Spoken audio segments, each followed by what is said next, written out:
Akan duduk Bapak Ibu, Shalom. Haleluya. Yang percaya bahwa Tuhan tidak pernah berubah boleh lambaikan tangan. Katakan ke samping kiri kananmu, engkau punya Tuhan yang tidak pernah berubah.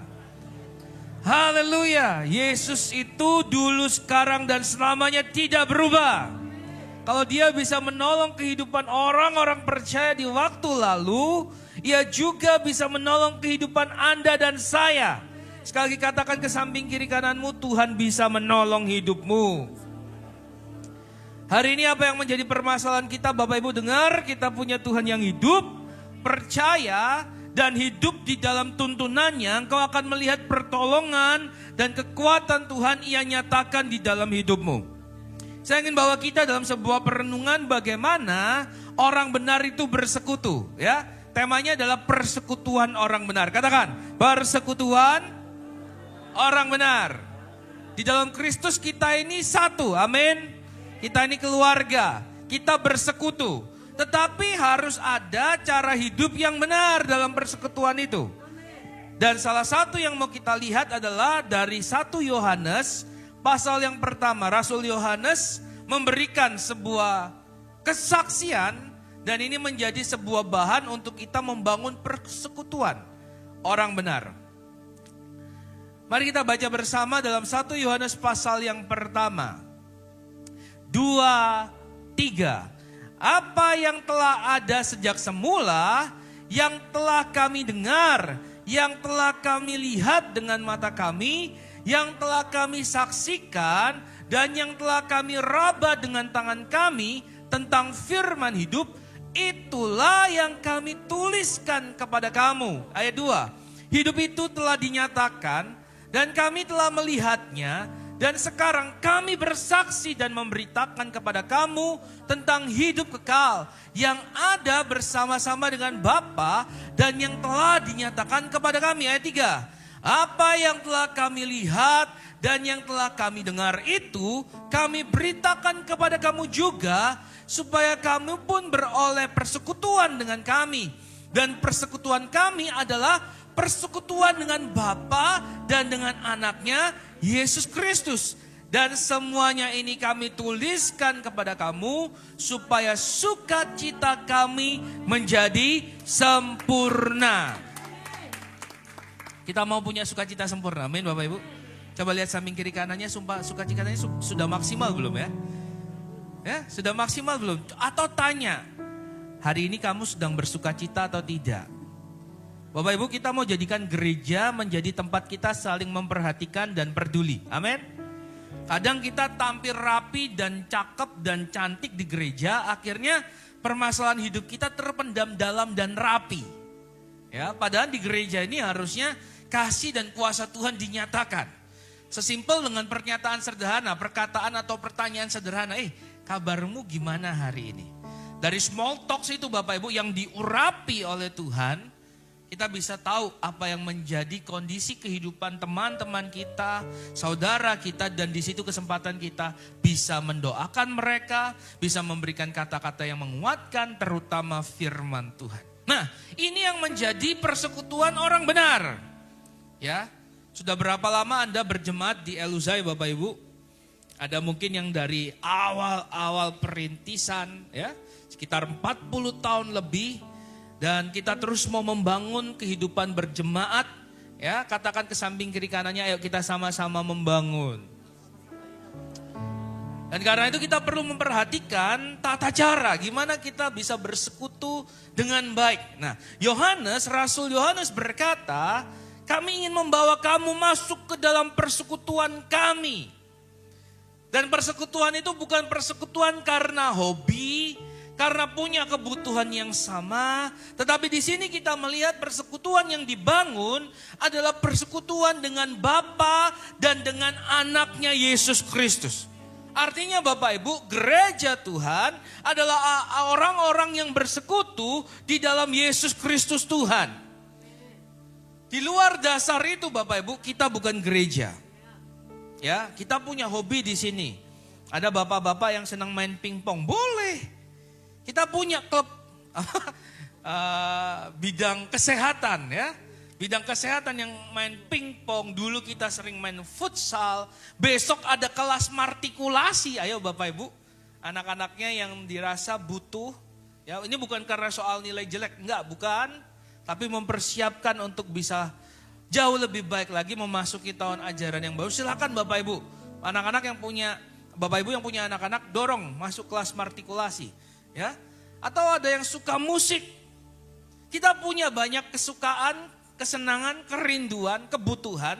Tetapi sekali lagi yang Rasul Yohanes sampaikan, harus kita pastikan dasar persekutuan kita adalah Kristus. Katakan, dasar persekutuan kita adalah Kristus. Di luar itu kita bukan bersekutu dalam arti gereja yang Yesus maksudkan.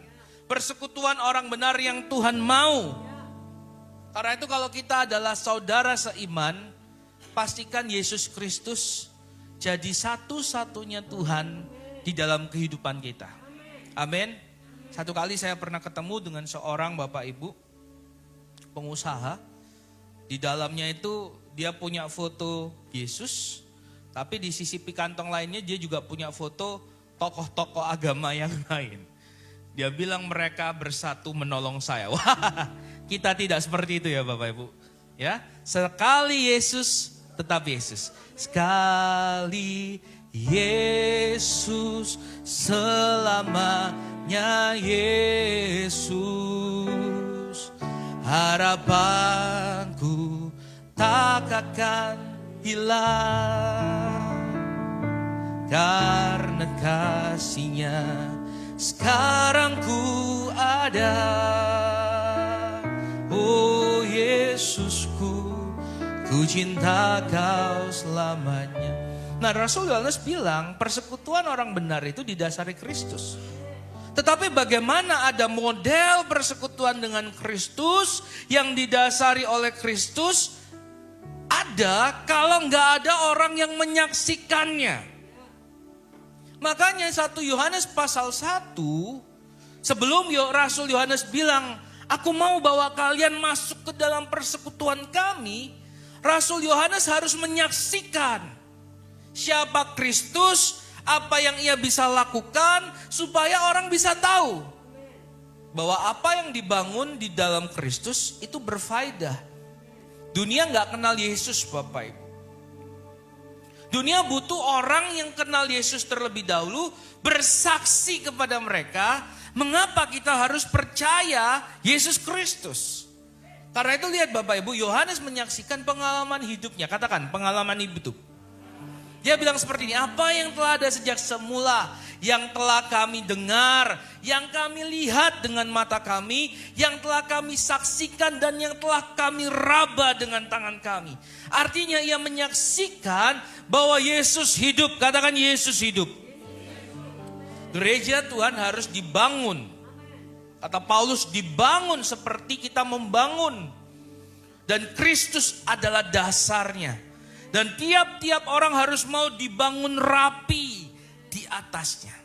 Yohanes menambahkan Bapak Ibu, kita harus membangun iman kita, persekutuan kita di atas dasar Kristus sebagai kesaksian hidup.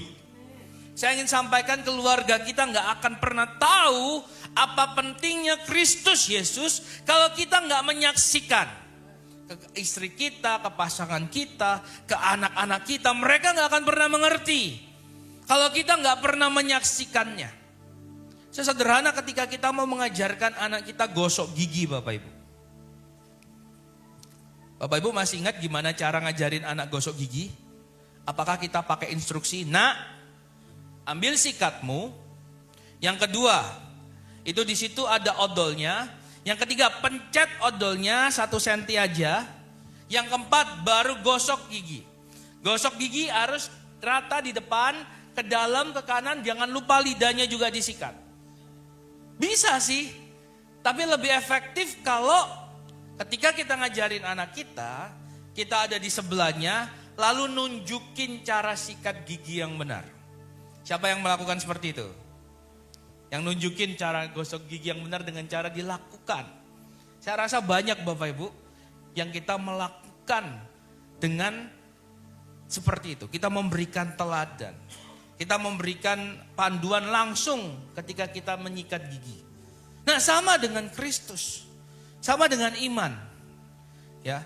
Akan lebih mudah bagi anak-anak kita melihat kehidupan orang tuanya sehari-hari. Akan lebih mudah bagi orang-orang di sekitar kita ketika melihat, mendengar tingkah laku dan mendengar tutur kata kita. Dari situ mereka bisa mendengar, mereka bisa mengenal Yesus Kristus. Dari apa? Dari kesaksian. Kalau Anda ingin orang yang ngalamin kesusahan bisa mengenal Yesus, saksikanlah bagaimana Yesus menolong Anda ketika Anda lagi susah. Ketika Anda mau melihat teman Anda yang lagi sakit mengenal tentang Yesus, ceritakan ketika Anda lagi sakit dan Yesus mampu tolong Anda. Itu adalah kesaksian yang efektif. Dan saya ingin masuk Bapak Ibu bahwa komunitas persekutuan orang benar harus dibangun di dasar Kristus dan gak akan mungkin tercipta kalau tidak ada kesaksian tentang Yesus yang benar. Nah, karena itu ayat pertama Bapak Ibu ini menjadi sebuah pembuka. Saya punya pertanyaan. Apa yang Anda telah dengar hari ini?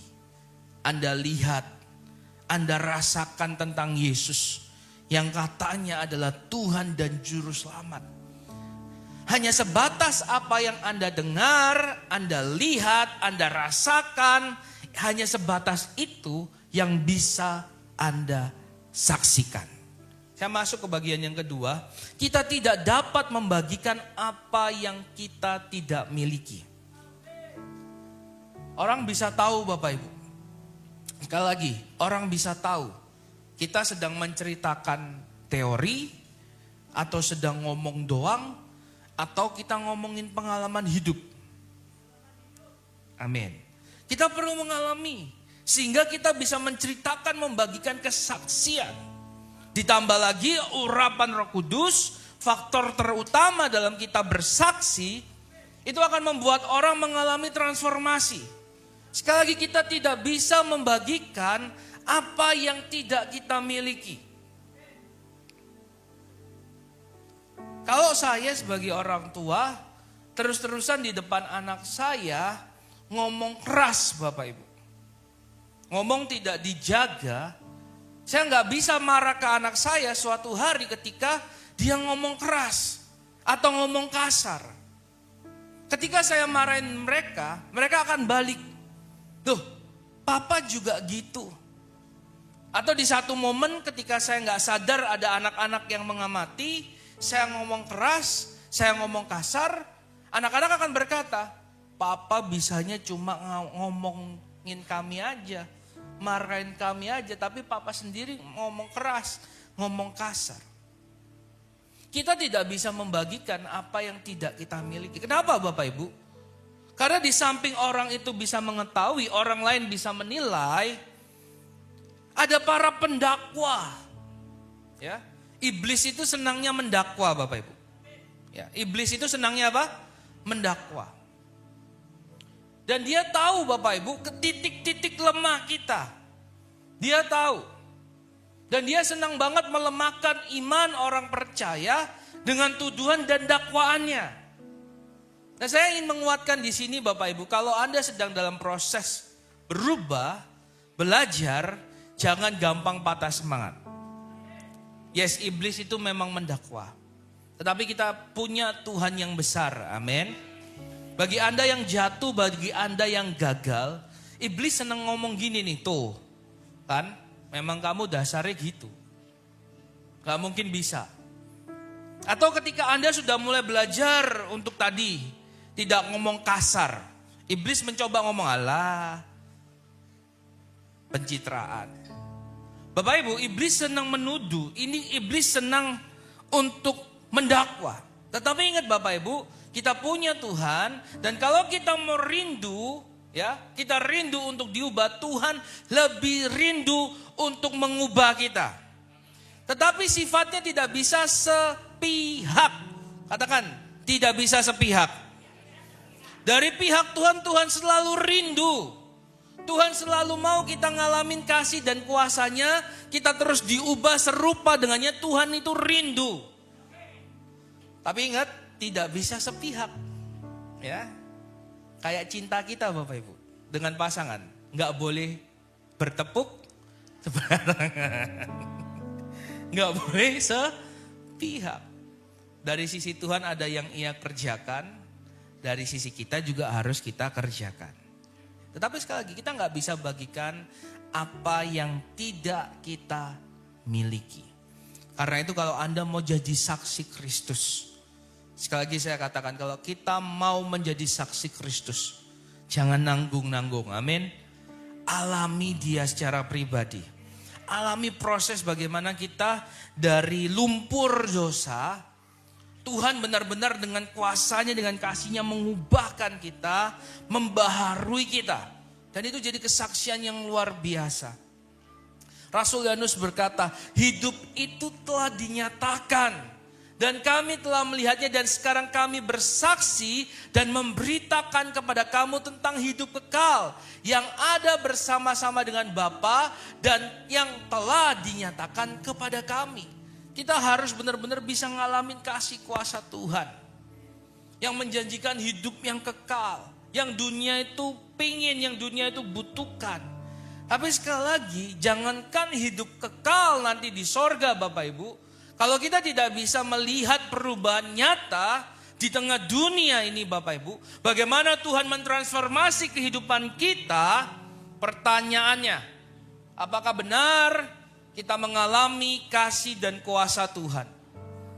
Kekristenan dari awal pergerakan gereja Bapak Ibu menyaksikan bahwa yang menjadi hal yang luar biasa, salah satu bukti nyatanya adalah transformasi. Katakan transformasi.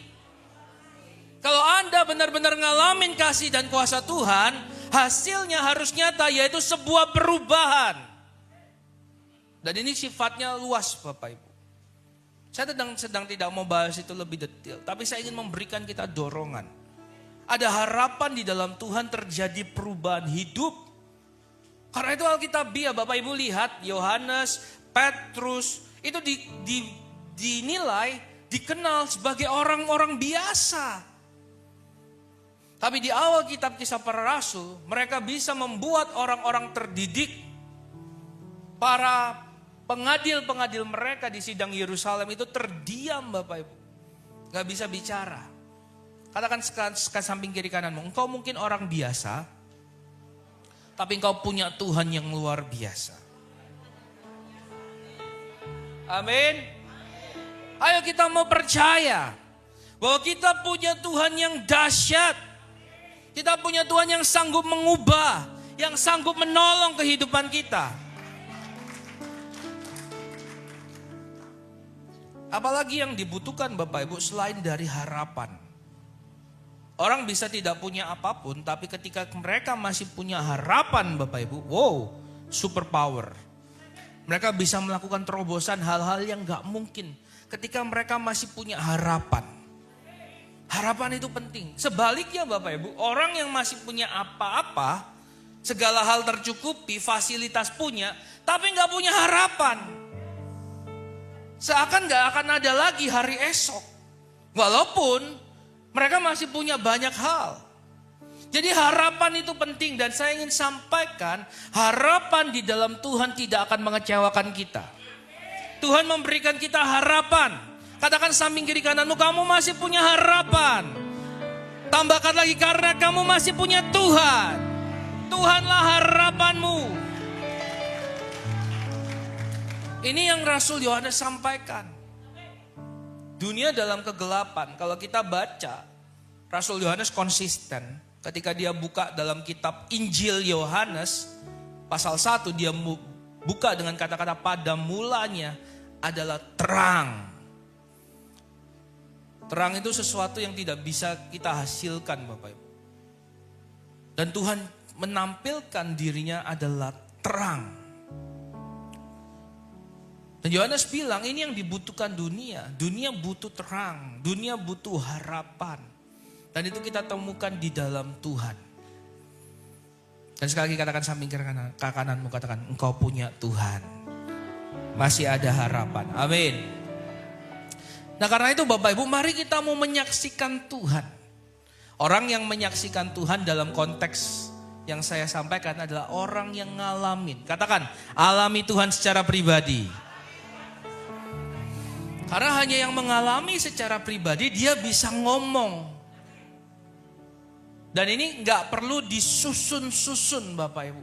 Pengalaman pribadi, coba kita bayangin ya. Sulit gak sih ceritakan pengalaman pribadi?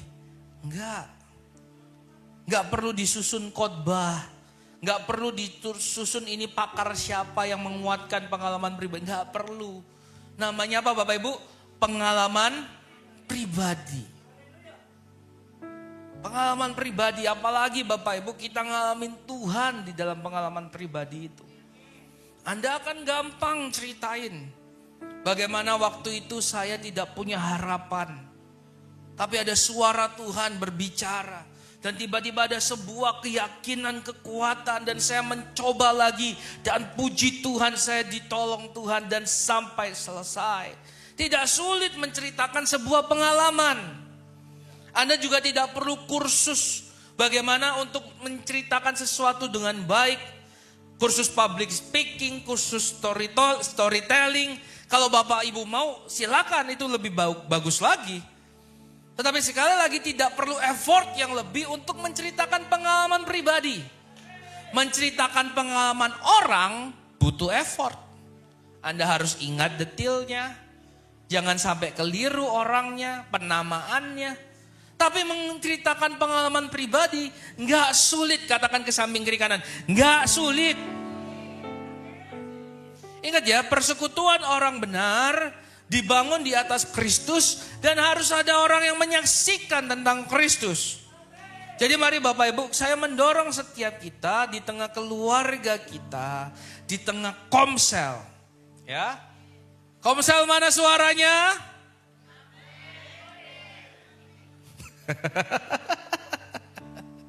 Kita punya gerakan. Ibu Yohana gimana gerakannya? Come, care, connect ya. Ketika saya katakan komsel mana suaranya, semua anggota komsel, PKS, tim inti, departemen, kita teriakan come, care, connect. Sekali lagi komsel mana suaranya? Sekali lagi komsel mana suaranya? Oh haleluya. Nah kita mau dorong di tengah-tengah keluarga dan komsel, kita menyaksikan Tuhan. Katakan menyaksikan Tuhan. Ya, menyaksikan Tuhan seringkali ada di tengah pengalaman pribadi kita. Itu yang terpenting. Kalau Anda mendapatkan promosi, apa cerita tentang Tuhan di dalam promosi Anda? Sama juga ketika Anda ngalamin sakit. Apa cerita tentang Tuhan di dalam sakit Anda? Kesaksian tidak harus selalu menyatakan tentang keberhasilan yang Anda alami Bapak Ibu. Mungkin Anda sedang dalam pergumulan dan Anda bersaksi. Saya sedang dalam pergumulan yang berat Bapak Ibu. Tapi saya percaya Tuhan menguatkan saya. Itu kesaksian. Yang terpenting adalah cerita Tuhan di tengah pengalaman hidup Anda. Dan ini yang Yohanes dorong. Ketika kita mau membangun persekutuan orang benar, yang katanya di atas dasar persekutuan dengan Bapa, dengan Kristus, harus ada kesaksian bagaimana pengalaman hidup kita menceritakan tentang Tuhan di sana. Ada orang Bapak Ibu yang ngomong gini, kesaksian mereka indah-indah aja, kayaknya Tuhan gak bekerja di dalam hidupku. Nah karenanya ada orang yang harus bersaksi. Saya memang mengalami pengalaman ini. Tetapi saya percaya Tuhan tidak akan pernah tinggalkan. Saya memang ditinggalkan oleh orang-orang. Tapi saya bersyukur Tuhan berikan keluarga seiman yang baru. Itu sebuah kesaksian. Sehingga orang tidak akan melihat bahwa kekristenan hanya ngomong soal yang indah-indah saja. Orang gak akan bilang kekristenan hanya ngomong soal yang berkat-berkat saja. Karena kenyataannya Tuhan yang ada ketika Anda diberkati adalah Tuhan yang sama yang mendampingi kita ketika kita dalam situasi-situasi buruk dalam kehidupan ini. Tetapi kadang kita gak mau menceritakan itu. Kita berpikir bahwa Tuhan untuk waktu yang mulia saja. Yes, itu bagus. Tetapi ternyata ketika Anda mau menceritakan Tuhan di sisi-sisi tergelap dalam hidupmu, itu bisa menjadi kesaksian yang menguatkan orang-orang yang juga ngalamin hal yang serupa. Katakanlah di sini ada 170 orang Bapak Ibu. Kita belum tentu memahami satu persatu. Ya, yang tadi saya katakan, semua kita di sini kebanyakan pasti mandi, pasti dandan, minimal sikat gigi dan cuci mata. Cuci mata tuh maksudnya biar gak belean. Pasti tampil rapi. Dan setiap masuk gereja pasti ngomongnya apa? Shalom. Tapi sekali lagi, siapa yang tahu di dalam hati kita sedang nyimpen apa Bapak Ibu? Nah, mari kita mau jadikan. Sebelum kita mengerti dasar-dasar persekutuan orang benar Bapak Ibu, kita gak akan siap menerima beban orang lain. Ya kita juga sudah punya beban sendiri. Tapi yang lebih parah Bapak Ibu, ketika kita gak siap, kita jadikan itu bahan cerita, bahan gosip. Oh, gak akan terjadi kelepasan di situ. Tapi kalau kita mau lihat gereja kisah para rasul, di mana mereka ngalamin mujizat Tuhan, akhirnya multiplikasi terjadi karena Roh Kudus bekerja, itu didasari dari sebuah kesatuan, dari sebuah hati yang mau peduli. Sampai akhirnya mereka bisa ngomong gini, mereka memecah-mecahkan roti, mereka membagi-bagikan harta milik mereka untuk kepentingan bersama. Itu kalau masih ada hati yang iri, hati yang dengki, hati yang memikirkan diri sendiri, gak terjadi Bapak Ibu. Karena itu mari kita sama-sama membangun persekutuan orang benar, supaya kasih dan kuasa Tuhan dinyatakan. Amin. Siapa rindu ngalamin kasih dan kuasa Tuhan di komunitas ini Bapak Ibu? Ayo, mau kita mulai dari diri kita dulu, Tuhan bersihkan, ya. Sehingga keluarga dan Komsel dipenuhi kesaksian tentang Tuhan. Bukan saling menceritakan kelemahan, bukan saling gosipin orang. Tapi mau peduli, perhatian, minimal kita mau saling mendoakan. Baru di situ kita bisa melihat dampak. Oh benar ya. Aku ke gereja itu ada gunanya loh. Aku didengar, aku diperhatikan. Aku ke Komsel itu gak apa-apa, becek-becek, hujan-hujan. Itu yang saya dengar tentang persekutuan awal gereja penyebaran Injil Eluzai Bapak Ibu. Jalanan ini katanya becek, lumpur. Tapi apa yang membuat orang mau datang? Secara sederhana saya meyakini bahwa mereka mengalami sebuah dampak. Kalau nggak ada dampak, kalau nggak ada sebuah hal yang personal benefit Bapak Ibu, mereka nggak dapat dari sebuah ibadah, dari sebuah persekutuan orang benar. Ngapain mereka mau datang? Ngapain Anda dan saya hari ini mau duduk manis, effort banget, ganteng, cantik di tempat ini? Kalau kita nggak ngalamin secara pribadi kasih dan kuasa Tuhan, ngapain pertanyaannya? Dan saya berdoa Bapak Ibu, Anda dan saya ada di tempat ini karena memang kita ngalamin kasih dan kuasa Tuhan. Anda dan saya ada di tempat ini karena kita memang nyaman, kita diberkati lewat persekutuan orang percaya. Hari ini dunia banjir informasi Bapak Ibu, banjir informasi. Dan saya pastikan kita sudah tidak lagi punya kebutuhan, bukan kebutuhan, kita gak perlu lagi susah payah untuk mencari informasi. Baru masuk kedua, kemungkinan kita sudah tidak perlu lagi terlalu banyak informasi. Karena informasi sudah meluber Bapak Ibu. Yang kita butuhkan apa? Persekutuan. Karena itu perjamuan kudus Bapak Ibu, dari zaman ke zaman akan menjadi sebuah tanda persekutuan orang percaya. Sebentar kita akan masuk dalam perjamuan kudus yang kembali menguatkan iman kita. Ya, bahwa Kristus Yesus Tuhan juru selamat yang karena kematian dan kebangkitannya kita mendapatkan harapan akan hidup kekal. Dan yang karena olehnya kita dipersatukan. Sekali lagi, dunia banyak banjirin kita dengan informasi. Tapi kemungkinan besar kebutuhan kita hari-hari ini adalah persekutuan. sebuah relasi yang genuine. Ya. Melebihi media sosial, kita bisa chatting, kita bisa posting Bapak Ibu.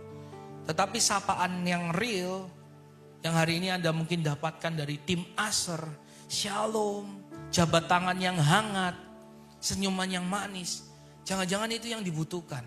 Saya nggak tahu 10 tahun lagi bagaimana Bapak Ibu. Tapi hari ini AI, robot, human droid sudah ada di sekitar kita. Mereka nggak jauh Bapak Ibu. Mereka sudah mulai ada di handphone kita, mulai sudah berubah menjadi robot cleaning service, ya, robot pemuka agama.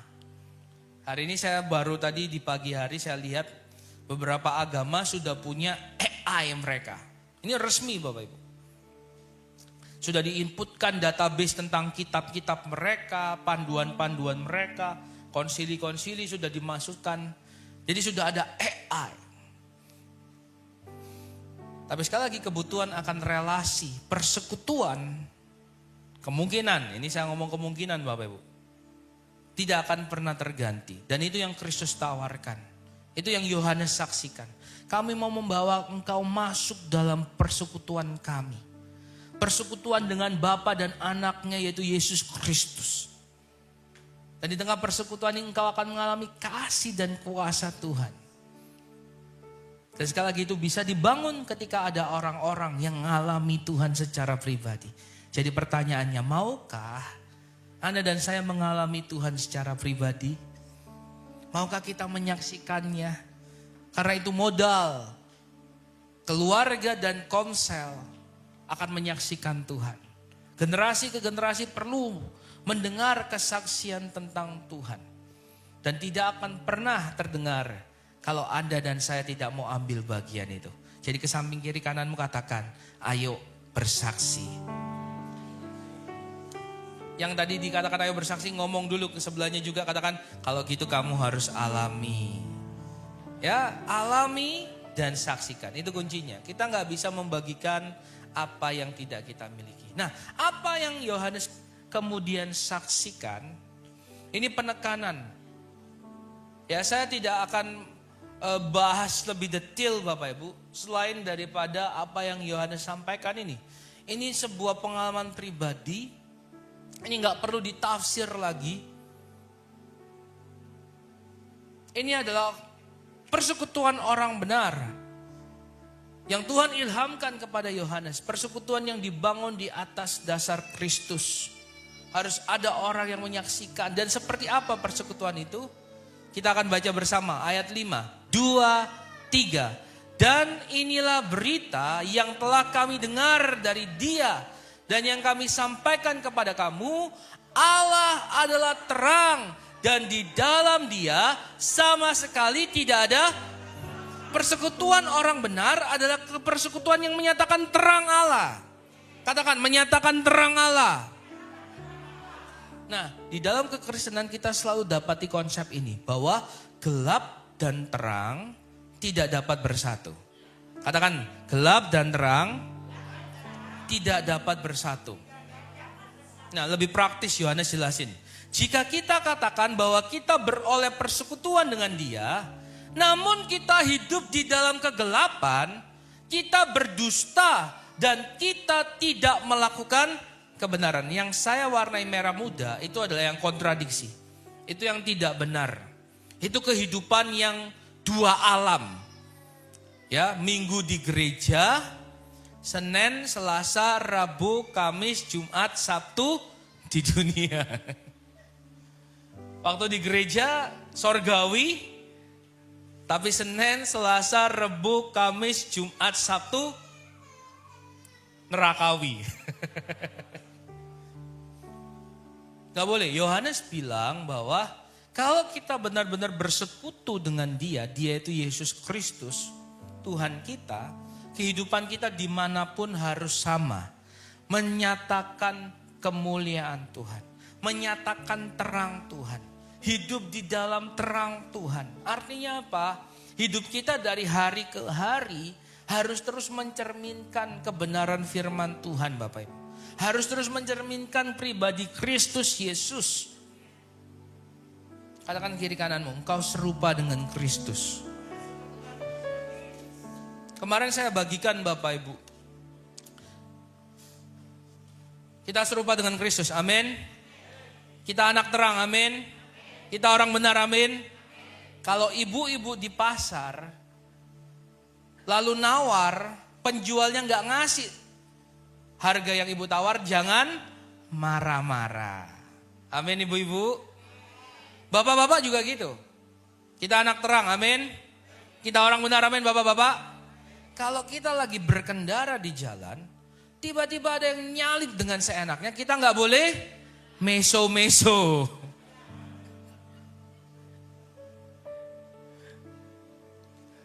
Ini yang Yohanes sampaikan Bapak Ibu. Kalau kita benar-benar bersekutu dengan terang, kita gak boleh ada dalam kegelapan. Kita gak boleh simpan ruang-ruang rahasia di dalam hidup kita yang hanya dikuasai kegelapan. Gak boleh Bapak Ibu. Katakan kita anak terang. Hidup kita harus terang. Ya gak boleh. Nah sekarang terjadi kontradiksi. Ini yang menyebabkan permasalahan-permasalahan di dalam kehidupan. Kita mengaku kita bersekutu dengan Tuhan, tetapi kita juga menikmati hidup di dalam kegelapan. Ada area-area yang kita sembunyikan, area-area yang kita tidak biarkan orang lain sentuh, di mana kita menikmati hidup di dalam kegelapan. Apa itu? Hidup di dalam dosa. Hidup di luar terang kemuliaan Tuhan, hidup di luar kebenaran firman Tuhan. Ini yang akan menyebabkan permasalahan-permasalahan di dalam kehidupan kita. Saya pernah mengalami hal ini secara sederhana aja Bapak Ibu. Masa saya SMP SMA, saya tuh gak suka sekali ketika ada orang yang bilang, loh kamu kan anak pendeta. Pertanyaannya saya anak pendeta bukan? Anak pendeta. Status saya anak pendeta bukan? Status saya anak pendeta. Tetapi ketika saya tidak mau menghidupi status itu, mengakui, menghargai keberadaan saya itu, saya memilih untuk hidup seperti bukan anak pendeta. Ini yang mengakibatkan banyak permasalahan. Permasalahan kontradiksi yang terjadi dalam batin saya. Status saya, jati diri saya. Kontradiksi Bapak Ibu. Dan ada hal yang kita tidak bisa hindari, sangkali, yaitu kodrat. Katakan, kodrat. Apa itu kodrat? Saya nanti akan cari. Nasib Tante Ewi. Nasib ya. Mungkin seperti nasib gitu ya. Nah hari-hari ini manusia pengen mengangkai kodratnya. LGBT itu kalau bukan mau melangkai kodrat Bapak Ibu. Apa? Kehidupan orang percaya yang masih nano-nano. Apa itu kalau nggak mau melangkai kodrat? Karena itu saya ingin sampaikan, kita ini anak terang. Ini kodrat kita. Dan perjalanan kehidupan sudah menyaksikan Bapak Ibu. Saya yakin kita sendiri pernah mengalami itu. Bahwa ketika kita memilih untuk keluar dari kodrat ini, kita ngalamin banyak permasalahan. Banyak permasalahan. Dan karena itu pilihan untuk tetap ada di dalam Kristus adalah pilihan yang terbaik. Katakan samping kiri kananmu, tetap ada dalam Kristus.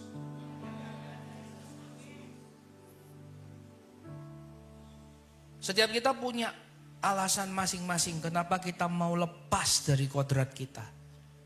Kenapa kita mau lepas dari terang, kita mau cari jalan sendiri. Setiap kita punya alasan masing-masing Bapak Ibu. Terlebih lagi dunia akan memfasilitasi Anda. Karena mereka memang mau Anda lepas dari kodratmu sebagai anak Allah. Pola-pola yang sama akan terus ditampilkan. Mereka akan menawarkan dunia dengan keindahannya. Mereka akan menawarkan semangkuk kacang merah. Supaya engkau mau menukarkan kodratmu. Tapi kembali firman Tuhan hari ini mengatakan Bapak Ibu. Kalau kita berkata kita bersekutu dengan Tuhan, kiranya kita mau terus hidup di dalam terang. Hidup di dalam kebenaran. Jangan langgar itu. Apa yang sudah Tuhan tetapkan, firman yang sudah berikan, acuan-acuan kehidupan yang sudah Tuhan berikan, jangan dilanggar. Itu akan membuat kita masuk dalam kesengsaraan. Kita berdusta dan kita tidak melakukan kebenaran. Mungkin gak ada orang yang tahu Bapak Ibu. Model kehidupan yang kita bangun, kanan terang, kiri gelap, Minggu gereja, Senin sampai Sabtu kemana, mungkin gak ada orang yang tahu. Tetapi sekali lagi kalau Anda adalah anak Tuhan, ada Roh Kudus yang berbicara. Syukur-syukur hati nurani Anda masih menegur dan mengingatkan. Dan itu memberikan sebuah beban. Saya bisa sampaikan ini karena saya punya pengalaman itu. Mencoba untuk mengingkari status saya sebagai anak pendeta. Itu baru anak pendeta loh Bapak Ibu. Gimana Anda adalah anak-anak Tuhan. Ada sebuah hati nurani yang berbicara, menegur, Roh Kudus yang menegur. Dan itu pasti gak enak. Karena dengan kasih Kristus, firman Tuhan hari ini mengingatkan kita. Ayo jangan jauh-jauh meninggalkan Tuhan. Ayo kembali, kalau Tuhan sudah tegur, itu tandanya Tuhan sayang. Dengan proses apapun saya ingin sampaikan Bapak Ibu, teguran Tuhan dengan proses apapun, artinya Tuhan sayang sama hidup kita. Tuhan mau kita diselamatkan. Tuhan mau bahwa kita kembali ke jalannya, bersekutu dalam terangnya. Karena kalau kita dibiarin Bapak Ibu, kita merasa nyaman dalam kegelapan. Kita merasa gak ada orang yang tahu. Tuhan tidak tegur, masih panjang ini bisa aku nikmati. Wow, bahaya Bapak Ibu. Jangan-jangan memang Anda dibiarin. Saya ingin sampaikan Bapak Ibu. Kalau kita merasa nyaman dalam kegelapan kita, harusnya question marknya gini. Jangan-jangan memang kamu dibiarin. Kamu bukan orang yang dipilih untuk diselamatkan. Kamu bukan orang yang dipilih untuk dikasihi Tuhan. Tapi hari ini kalau engkau masih ditegur dengan cara setidak nyaman yang engkau rasakan. Firman Tuhan masih berpenetrasi masuk ke dalam jantungmu, hatimu, pikiranmu. Tandanya Tuhan masih sayang. Katakan samping kiri kananmu, Tuhan masih sayang. Ayat 7, tetapi jika kita hidup di dalam terang, sama seperti Dia ada di dalam terang, maka kita beroleh persekutuan seorang dengan yang. Jadi persekutuan orang percaya adalah persekutuan yang harusnya diisi oleh orang-orang yang ngalamin terang Tuhan. Yang ngalamin hidup di dalam terang Tuhan. Saya sedang tidak membawa gereja menjadi eksklusif. Tidak Bapak Ibu. Gereja harus mau menerima. Tapi ingat, kebutuhan kita adalah membawa mereka untuk mengalami Tuhan. Jangan ada motivasi lain. Kebutuhan dan satu-satunya kepentingan gereja, persekutuan orang percaya adalah orang-orang itu ngalamin Tuhan. Yohanes jelas di sini ngomong, kalau engkau mengalami Dia, maka kita beroleh persekutuan seorang dengan yang lain. Lihat samping kiri kanan Anda. Pastikan mereka adalah orang-orang yang ngalamin Tuhan. Jadi kalau kita masuk ke gereja ini, kita juga punya dorongan itu. Saya mau jadi orang yang ngalamin Tuhan. Supaya apa? Saya bisa bersekutu. Sesimpel ini Bapak Ibu. Katakanlah Anda penggemar musik rock misalnya. Siapa penggemar musik rock? Yang saya tahu Kak Weda. Ya. Lalu masuk ke tengah-tengah komunitas musik dangdut. Masih sama Bapak Ibu, musik. Tapi genrenya udah beda. Ngobrolnya bisa nyambung dengan enak enggak? Sulit. Butuh effort. Yang sini yang satunya deng tak dedak deng. Beda effort. Ini yang kadang-kadang orang bilang enggak nyambung. Jaga sembung apa itu? Gak nyambung, Bung. Nah, sama kalau kita mau benar-benar dalam kesatuan yang benar, Bapak Ibu. Kita harus punya sebuah standar yang sama, adalah masing-masing anggota gereja penyebaran Injil El-Luzai harus ngalamin Tuhan. Gak bisa Anda datang cuma dengar habisin 1,5 jam. Belum lagi kadang pengkhotbahnya lama.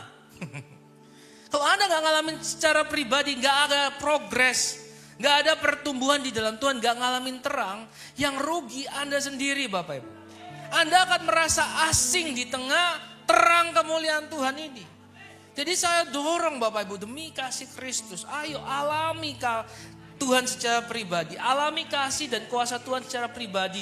Anda mau mendorong diri Anda untuk mengenal Yesus. Supaya apa? Ketika orang-orang di sebelahmu ngomong tentang integritas, Anda ngerti. Ketika orang-orang di sebelahmu ngomong tentang belas kasihan, Anda ngerti. Karena Anda ngalamin, Anda bisa ngomong. Dan kita bisa bekerja sama untuk lebih lagi menyaksikan kasih dan kuasa Tuhan yang luar biasa kepada dunia. Kalau enggak kita terasing Bapak Ibu. Ayo, siapa di sini yang waktu diajarkan tentang sejarah gereja, antusias sedikit. Yang diajarin tentang wahyu antusias sedikit Bapak Ibu. Diajarin tentang doa antusias sedikit.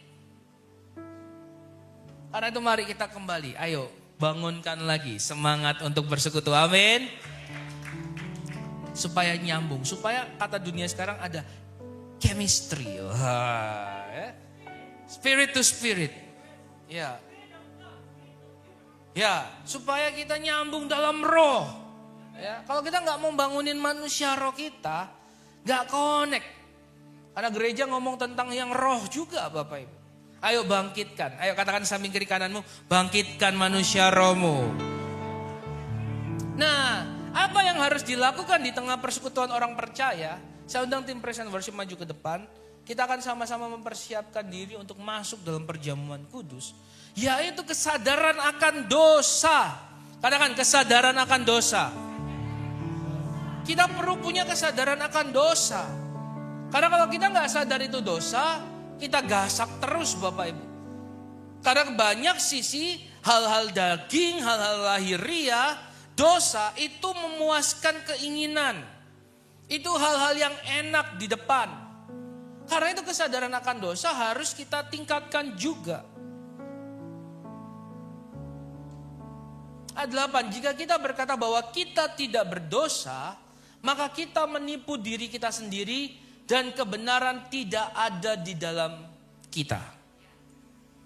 Kita nggak boleh lebih kalah dari imam besar, orang Farisi, imam-imam yang membawa wanita berzina di depan Yesus. Ingat cerita itu? Orang banyak bawa wanita berzina di depan Yesus.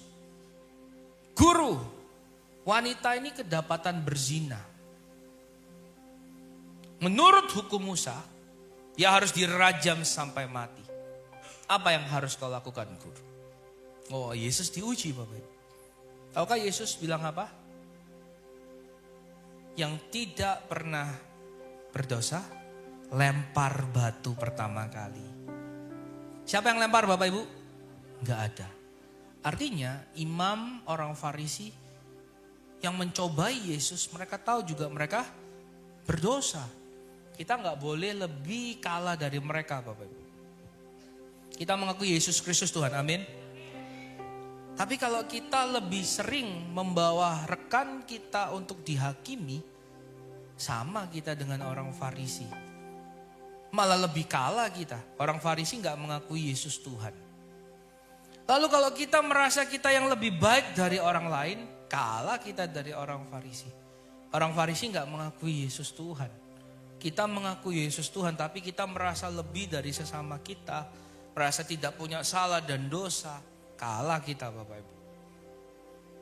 Ayat ini berkata, jika kita berkata kita tidak berdosa, kita menipu diri kita sendiri dan kebenaran tidak ada di dalam kita. Kesalahan klasik dan ini turun temurun Bapak Ibu, karena ini dikerjakan oleh nenek moyang kita Adam dan Hawa adalah ketika ditegur, orang senangnya apa? Membela diri. Ketika ditegur, orang senangnya melempar kesalahan. Tapi hari ini kita mau belajar Bapak Ibu. Ayat 9 kita mau baca bersama ya. 2, 3. Jika kita mengaku dosa kita, maka ia adalah setia dan adil. Sehingga ia akan mengampuni segala dosa kita dan menyucikan kita dari segala kejahatan. Kalau kita ingin ngalamin kuasa Tuhan, membebaskan, kita harus mau mengaku dulu Bapak Ibu. Amin. Katakan mau mengaku. Dosa yang diampuni adalah dosa yang diakui. Ayat tadi jelas Bapak Ibu, jika kita mengaku dosa kita, ia adalah setia dan adil. Setia dan adil kita gak boleh hilangin. Allah setia, dia ngampunin dosa kita. Allah adil, Tuhan kadang izinkan konsekuensi dosa berjalan. Adil, kalau enggak dia Allah yang tidak adil. Sekali lagi saya katakan, dia setia, dia ampuni dosa kita. Tapi dia adil, dia juga bisa membiarkan konsekuensi dosa berjalan. Contoh Bapak Ibu. Anak saya misalnya dia pingin makan ciki, nggak nurut Bapak Ibu, sudah kita ngomong, papa mamanya ngomong jangan makan ciki. Dia nggak nurut, dia sembunyi-sembunyi dia makan ciki. Akhirnya dia sakit, dia batuk Bapak Ibu. Karena saya dan istri papa mamanya, kita biarin atau kita obatin Bapak Ibu? Kita obatin.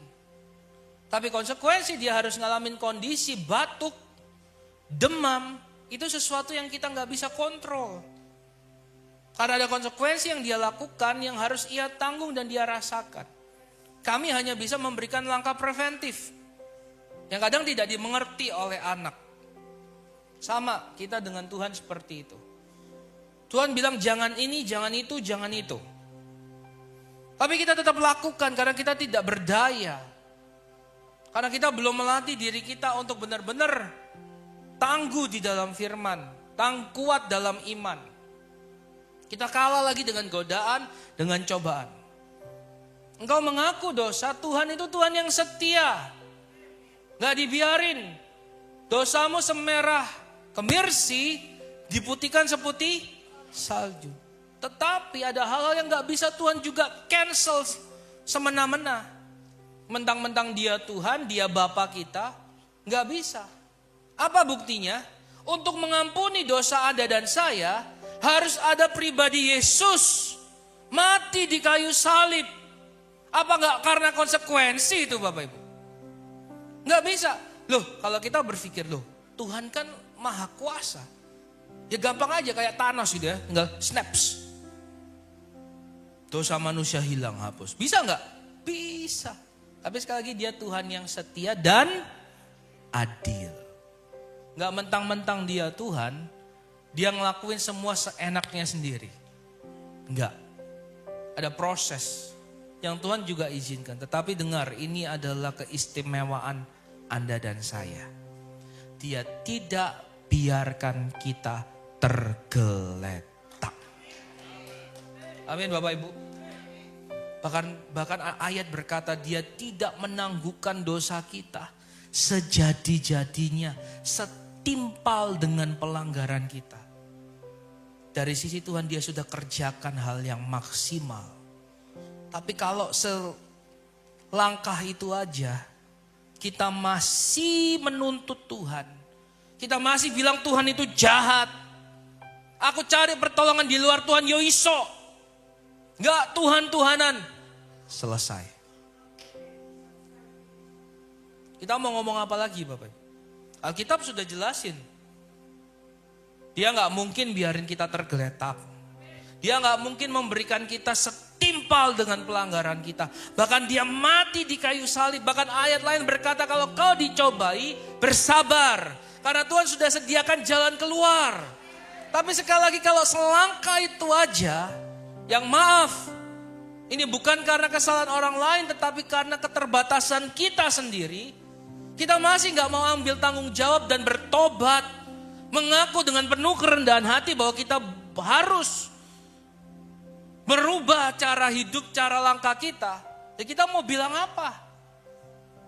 Kalau Anda masih memilih untuk lebih meninggalkan Tuhan, kita hanya bisa berdoa, kiranya Tuhan yang akan terus lagi menarik, memanggil kembali. Tetapi semakin Anda menjauh dari Tuhan, ingat, ada sebuah konsekuensi yang harus Anda tanggung. Yang harusnya cuma sejalan seminggu, diputar 40 tahun Bapak Ibu. Siapa yang mau diputar 40 tahun? Nggak mau Bapak Ibu. 40 tahun waktu yang lama. Karena itu jangan muter-muter. Ikuti tuntunan Tuhan, amin. Alami benar-benar kasih dan kuasa Tuhan. Saya mendorong setiap kita yang ngalamin permasalahan, yang sedang mungkin ngalamin beban berat, sakit, penyakit, jangan tinggalkan Tuhan. Justru terus berjalan bersama Tuhan. Karena di ujung langkahmu bersama Tuhan, ada kemuliaan yang indah. Ada kuasa dan pertolongan Tuhan yang Tuhan sediakan. Jangan tinggalkan Tuhan. Bukti kasihnya pada kita itu begitu besar. Pembebasan terjadi ketika pertama kita mengaku, yang kedua kita bertobat. Anak tadi dia sudah disembuhkan, dia sudah minum obat, kita sayang. Tapi kalau dia masih terus-terusan makan kerupuk, ya pada satu titik dia akan demam dan batuk lagi. Karena itu pertobatan menjadi tema utama pemberitaan Injil. Kekristenan harus cinta akan kabar pertobatan. Sekeras apapun firman Tuhan menyinggung Anda, jangan mendewasakan jemaat Tuhan. Amin. Amin jemaat Tuhan. Kita mau bertumbuh dewasa, amin. Sekeras apapun firman Tuhan menyinggung Anda, ia hanya menyinggung perasaanmu. Tapi ia akan menyelamatkan jiwamu. Jangan perasaan kita dinabobokan, tapi jiwa kita binasa Bapak Ibu. Anda mau pilih mana? Sekeras apapun firman Tuhan menegur Anda, ia hanya akan menyinggung perasaanmu. Pasti. Dan itu adalah perasaan yang dikuasai oleh kedagingan. Karena firman Tuhan akan selalu sejalan dengan roh Tuhan. Kalau Anda bebas, merdeka, hidup dalam kebenaran, mana mungkin tersinggung dengan firman Tuhan. Tapi kalau itu menyinggung, berarti memang ada sisi-sisi gelap yang sedang mau diterangi firman Tuhan. Bersyukurlah. Dan inilah cara bagaimana di tengah keluarga kita, di tengah komsel kita terus suarakan hal ini. Ya, kesaksian tentang Tuhan itu harus tetap diperdengarkan di setiap situasi kondisi, mau di atas di bawah. Yang terpenting cerita tentang Tuhan di sana. Yang kedua adalah hidup dalam pertobatan. Gereja Tuhan adalah bengkel utama dari perubahan moral spiritual seseorang. Tuhan gak mempercayakan kepada instansi yang lain Bapak Ibu. Di sini harus terjadi transformasi. Amin. Yang dulu mungkin pemarah jadi orang yang sabar. Pemabuk jadi orang yang berhenti dari mabuk-mabukan. Pendosa jadi orang yang terus mau hidup dibaharui di dalam Kristus. Di sini harus terjadi perubahan. Katakan di sini harus terjadi perubahan. Ini baru gereja Tuhan. Ini baru persekutuan orang benar. Sehingga orang akan tertarik. Walaupun gerejanya ibadahnya lama, mereka akan tahu apa artinya, apa kegunaannya. Walaupun komselnya jauh, orangnya cuma itu-itu aja, mereka akan datang karena mereka tahu mereka dapatkan sesuatu yang berarti di sana. Ketika perubahan terjadi, orang-orang akan berdatangan dan Kristus dimuliakan Bapak Ibu.